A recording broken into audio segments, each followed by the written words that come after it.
Hello, friends. Speaking off the cuff again. Um, I am listening to a Where they are. Michael They're Shermer looking at seeing internet podcast. soon, so they don't have to spend the money. And it's kind of a race to that. And so all of life is this kind of a marshmallow test, right? So, anyway, this is Jane. Oh, gosh, need my glasses. This is Jane McGonigal. Jane McGonigal. And she's a futurist and a gamer. Really interesting lady. And she does psychological research and in neuroscience to show how to train our minds to think the unthinkable and imagine the unimaginable. Now, this strikes a huge chord with me because my folder in Globe Hackers for my videos is What If, Imagine That.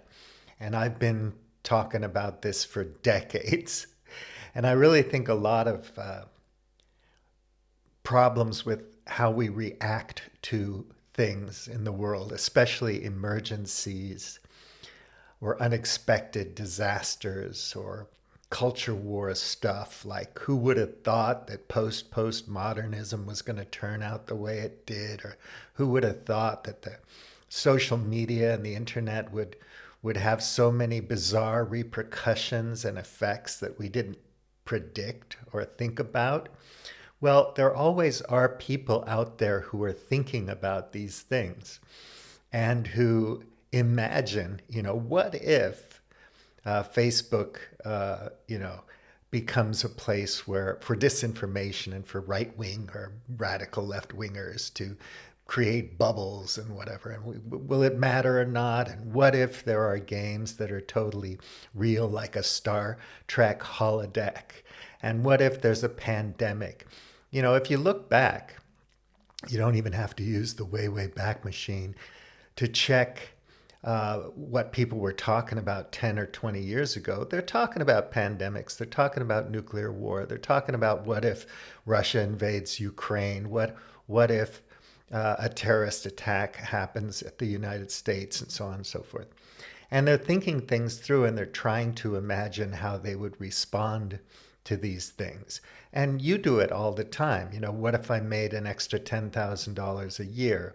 Or what if I could afford to send my kid to a really fancy charter school or private school, or move to another city? Or what if I retired in another country? Or, you know, things like that. And you're trying to imagine your life and how things might turn out with your kids and so on and so forth. So we all do this, but some of us do it much better than other people. And I think it's a skill that we all need to have. And I think that to have a good imagination, you have to be a reader, you have to be curious, you have to be learning about lots of things, you have to be exploring various domains of interest and science and so on to learn about how things work in the world so that your imagination is better. You can imagine that if you lived in a desert your whole life, like the Kalahari Desert or something, it would be pretty hard for you to imagine the Rocky Mountains or the ocean. You know what I mean? Or if you lived in a really conservative religious culture somewhere, you might have a really hard time imagining gay people walking down the street and kissing in Central Park or something like that. And technology as well. Did you imagine that you'd have an iPhone or a smartphone years ago? If you did, then you probably invested wisely and you're probably pretty rich right now, you know? So we can imagine all kinds of things, and in doing so, we can prepare ourselves for the future, and we might be able to affect how things go now, and we might be able to react more effectively in the future to things that happen. So we fumbled this um, Ukrainian thing, even though we knew it was going to happen for years, for decades. And we fumbled the pandemic thing, even though we knew it was going to happen for decades.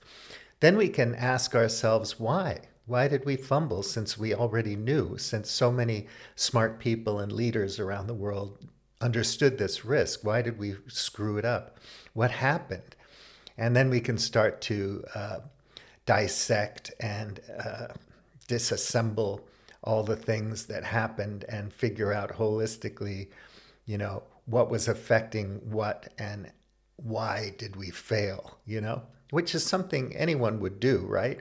If you were starting a business or if you were designing something and it didn't work, or if you're playing video games or computer games and you fail all the time, it takes you forever to master it. And you're constantly asking for help and you're constantly making mistakes. You can't break a video game. You can make as many mistakes as you want. The stakes are higher when you're an entrepreneur. They're higher when you're talking about nuclear war and pandemics. The stakes are high when you're talking about climate change, believe it or not. And some of the things we worry about, the availability heuristic or whatever, is things that we're just being buffeted about or blown about by when we look at TV or on the internet, and we're not thinking real risks through very well. So having an imagination is important. Educating yourself constantly is important to having a good imagination. I'm sure there's a million other things we can practice to increase our imagination. Um, I'm sure that some of us are just born more imaginative than others and so on. I'm sure that travel helps and being exposed to lots of things helps with one's imagination. So that's why the folder in Globe Hacker's YouTube channel is called What If, Imagine That. And I've been frustrated by this for a long time, people who criticize certain people without really reading their work, for example. I'm just thinking you have a lack of imagination, because if you actually read these people's work, you would understand where they're coming from if you looked at the context and so on.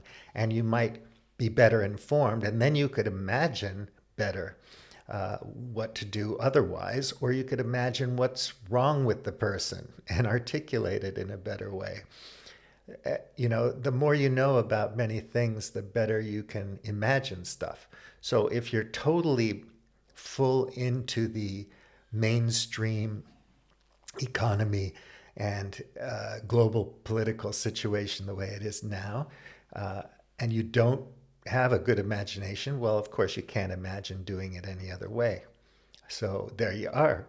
You're stuck with whatever this is. And if this doesn't treat you too well, well, too bad. It's just unfortunate.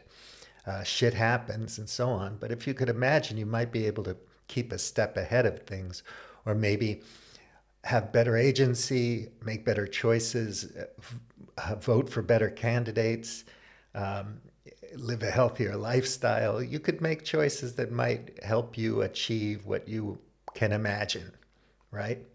So what if? Imagine that. Booleum T, out.